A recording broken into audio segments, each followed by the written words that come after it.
Bonjour à tous, c'est Paul Tam et aujourd'hui je voudrais vous présenter dans un nouveau sapin en sucette une idée qui m'est venue pour éventuellement des personnes qui ont des problèmes de fluidité sanguine. Je ne suis pas sûr que ça serve à grand chose. Je suis pas sûr que cela puisse être utile que pour la fluidité sanguine. Je crois que ça peut avoir un impact aussi sur le besoin d'aller à la selle. Donc, dans le cas présent, nous allons commencer par des choses simples.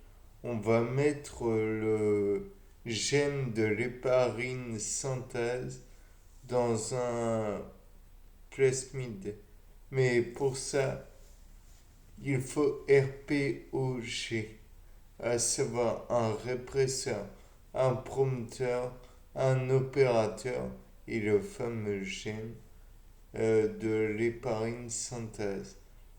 Ensuite, on peut penser qu'il faut un UTR 5' et un UTR 3'.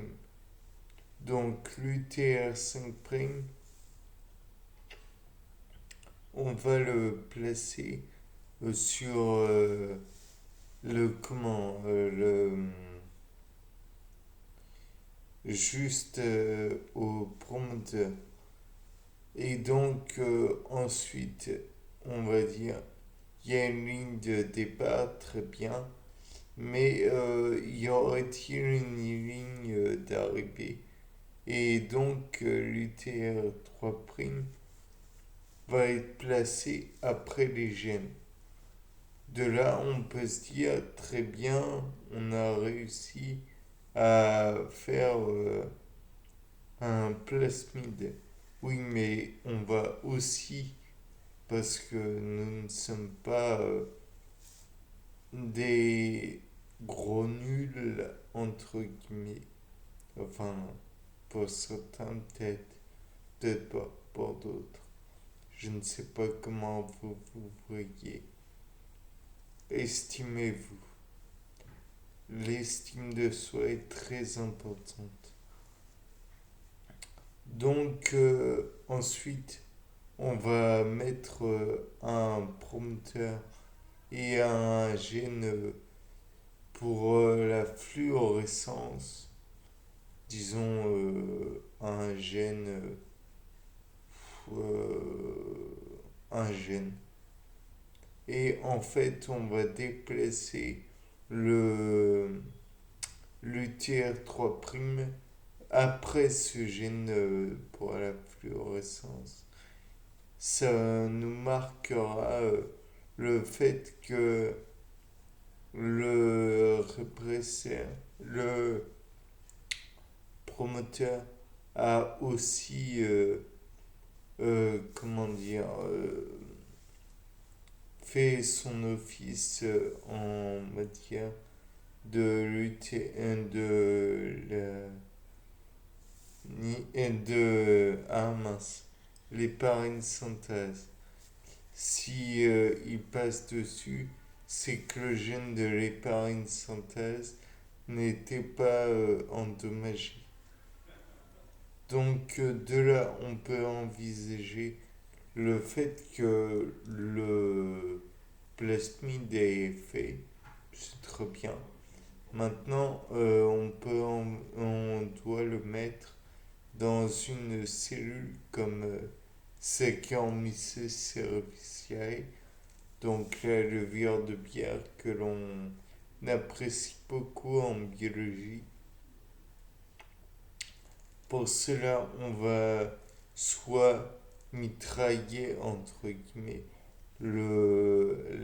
la cellule en question, soit on peut aussi faire une micro-injection de comment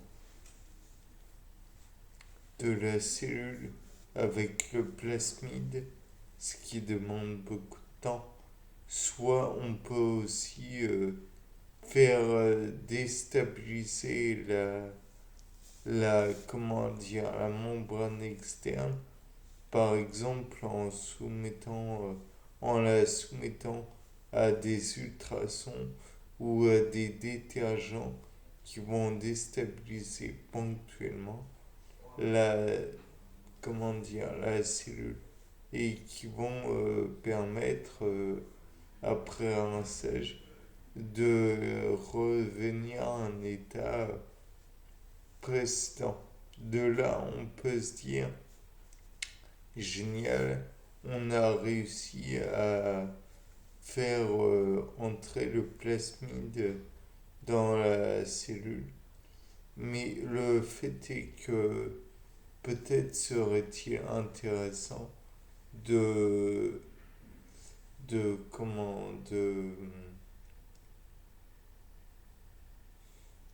mince, je ne sais plus comment dire, de multiplier cette cellule et donc j'ai envie de dire PCR. Donc là on va revenir sur des idées très simples, à savoir déphosphorylation, hybridation et ensuite polymérisation. Donc on le fait plusieurs fois et comment dire, on obtient plusieurs fois la version du plasmide et, et parce qu'il était dans la cellule, donc elle va reproduire le plasmide ça plusieurs fois et on va peut-être pouvoir en obtenir les fruits, à savoir l'héparine synthèse va produire de l'héparine. Et l'héparine, ce que je voudrais essayer, c'est, mais attention, en laboratoire, c'est pour voir si déjà elle pourrait avoir des impacts sur les cailloux sanguins, puisque vous savez, les cailloux sanguins peuvent être le l'élément mortel, faut dire ce qui pourrait engendrer des AVC. Dieu sait que c'est horrible les AVC. Et donc on peut engendrer des AVC. Mais il pourrait y avoir aussi comment dire, des cailloux sanguins qui se bloquent dans des artères. Et là, je ne suis pas du tout spécialiste, mais le fait de bloquer une artère, je pense qu'au bout d'un moment, ça va tuer le membre. Et donc, il faudrait peut-être employer des stents. Je ne suis pas sûr du tout de ce que j'affirme là. Mais bon, et retirer chirurgicalement peut-être le caillou sanguin. Sinon, il y a toujours d'autres solutions. Mais les fluidifiants sanguins auxquels je pense peuvent paraître peu orthodoxes, voire dangereux, comme par exemple la nitroglycérine. Bien, sur ce, c'était Paul Dam, au revoir.